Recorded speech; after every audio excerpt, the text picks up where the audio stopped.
It's one thing to teach people why giving is important from a biblical stewardship standpoint. It's a whole nother thing to appeal to their hearts and to help them not just do it out of duty, but to do it out of a response to vision and impact.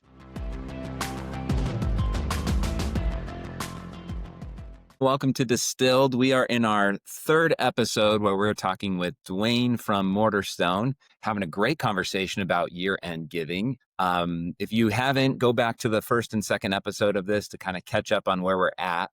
DeWayne, before we jump in, I want to know if you could be any animal, which animal would you pick? Think from the ability of it, like soaring like an eagle or being able to breathe underwater. Like what's the animal ability that you would pick if you could pick something? Wow. I have to say the first thought that came to my mind when you said that, mostly because my dogs have been in and out of my office most of the day, is actually being my dog would be pretty cool because the ability that she has is to walk into a room and to love who's ever in the room. And that's something I sometimes really stink at. So Yeah. that would be a great thing to pick up and run with. So that's a great answer. I've asked this question before and I haven't heard that. The other thing about it is I work all day. I get to the end of the day and I'm tired. And my dog kind of gets up from her bed and stretches, and she's like, "Oh, that was an exhausting day of sleep." I Yep, guess you get both benefits of it. that sounds about like my dog. So yeah, that's about right. That's great. Well, so we've been talking year-end giving, and what we want to talk about specifically is what churches can learn about fundraising, whether it's year-end or beyond, from what we see nonprofits doing. We see nonprofits that are crushing it. What are some of the differences between what you see nonprofits do and what churches aren't doing? I think there's multiple things. Churches typically get 16 to 18% of their giving in at the end of the year. Nonprofits get over 30% of their giving at the end of the year. End of year is the Super Bowl from a giving perspective for the nonprofits. I think most churches treat it as just it's another month. Hmm. I think some of the things that I see in here is they're bold in making asks. Hmm. They're not afraid to make an ask of people because they have needs. The thing that's different about the nonprofits is if they don't get the dollars, they're probably going to disappear really quick. If a church doesn't get end of year giving, it's probably not going to disappear quite as fast as a nonprofit does. So there is motivation on the nonprofit side that's a little bit different than the church. That's great. They do ask for assets.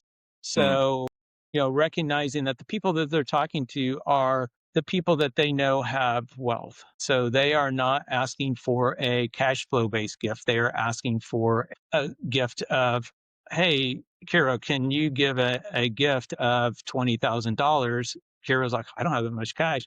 I'm not asking for your cash. What's in your stock account? They focus on direct impact and vision, not just vision when they ask for dollars. Talk about a little bit of the difference there, or direct impact versus vision. So a lot of times we'll talk, hey, we are going to go accomplish this great thing. And we forget to tell the great stories about what your giving has done, Dan. There's churches that do really well at telling the stories, but there's a lot of churches that don't do well with telling the stories of what your dollars have done. The average giving moment in a church doesn't really have a story that it tells associated with it. People respond to both vision and to stories, and the combination of the two is key. And so that's really the thing. And it's one thing to teach people why giving is important from a biblical stewardship standpoint. It's a whole nother thing to appeal to their hearts and to help them not just do it out of duty, but to do it out of a response to vision and impact. And the other thing is that they're excellent at gift acknowledgement and donor recognition. I've given small gifts and I've given big gifts. And I can guarantee you the amount of engagement that I get from the nonprofit is a lot different than the engagement I get from the church. That's such an interesting point. I'd never thought about that, but you're right. When I have donated to nonprofits, I get a year-end report or I get this is what your thing did. Whereas when I give to the church, I get my receipt every couple of weeks and that's about it. I don't get to see, unless it's a building campaign and the building eventually, stands, then okay, I can see what my money maybe did possibly, but I can't see it invested this much in baptisms or we put this into the community. We don't get to see that really. Yep. And I think that's just part of this. They're great storytellers. The thing that's crazy is we as the church have the greatest story to be told. People's lives are being transformed. And so, Dan, the gift you gave in your church last week, here's the impact of that through a transformed life. So how do we tell that story more? My church recently started an annual report that told more stories. It has an impact. How do you do a giving moment that's going to appeal to a millennial versus a giving moment that's going to appeal to a boomer? The stories are going to be different. Thinking through that is going to be important. Yeah, for sure. We're called parable because we think there's a story that your numbers are telling. We realize that a financial statement is just a bunch of numbers. And unless you're an accountant, it's all Chinese to me, but when you actually tell that story behind it, people actually engage. And that's similar to what you're saying there. Yeah, exactly. The one difference that I can see for nonprofits and churches is that nonprofits don't have to worry about Christmas service. They don't have to worry about telling the story of the birth of Christ. Maybe some of them have big productions. Maybe some of them are smaller churches. And that pastor who's trying to do the storytelling for year-end giving is also trying to prepare his whole entire Christmas season. Can you guys speak into that and what that might look like? I think you're hitting on an important thing because there's a couple tensions. One is just busyness around year end. You're through a busy ministry season, and by time November comes around, it's like, okay, I'll get a little break for Thanksgiving, and then it's hard for Christmas service. And then, a lot of pastors take time off through the new year, and it's kind of like you're just trying to get to that moment, and not for bad reason. You've worked very hard in ministry season. Ministry is very hard. So it kind of comes when right, exactly. I mean, so, there's that element of it. It's also, it can feel hard to be like, hey, the focus of the season should be Jesus. And now we've got to talk about money. I think part of it is the disconnect that DeWayne was getting at with not telling the story of impact. Money is simply a tool to help the impact that God has called your church to accomplish in your community. And it is a discipleship thing, as we've talked about.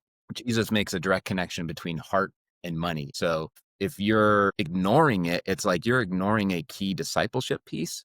But also, if you're just doing the ask because you think it's about money, then you're missing the point. The ask is about the discipleship in that person's heart. Yes, you can be talking about it, and it's not a sleazy, grimy thing that you don't want to be talking about. No, this is a key aspect of how this person is putting their trust in the Lord and how they're valuing the things that have been entrusted to them. Dan, I love that and totally agree. I think the other part that I think about from a logistics standpoint is if you wait till the end of the year to actually start planning to talk about end of year giving, then that's actually one of the things, and we talked about it before, MPOs start planning for end of year giving at the beginning of the year. So it's a culmination of a conversation as opposed to a start in a rapid acceleration to a conversation. And so, Dan, your point, this is a discipleship journey conversation that is so key every part of the journey all throughout the year. As we lean into that conversation with churches and with people, we see giving shift. I'm not